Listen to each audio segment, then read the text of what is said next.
Әссәләму алейкум балақай. Қазір біз сенімен қызықты саяхатқа аттанамыз. Ендеше жақсылап жайғасып ал. Барлық мұсылман жақсы көретін қасиетті қос мекен Мекке мен Мәдина қалаларымен таныс боларсың. Білесің бе, мүміндер үшін тағы бір қымбат, аса қадірлі мекен бар. Ол Әл-Ақса. Әл-Ақса мешіті Иерусалим жерінде орналасқан.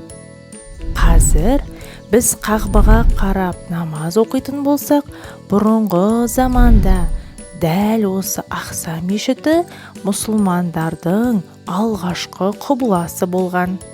Ең қызығы, бұл мешітте бүкіл пайғамбарлар бас қосып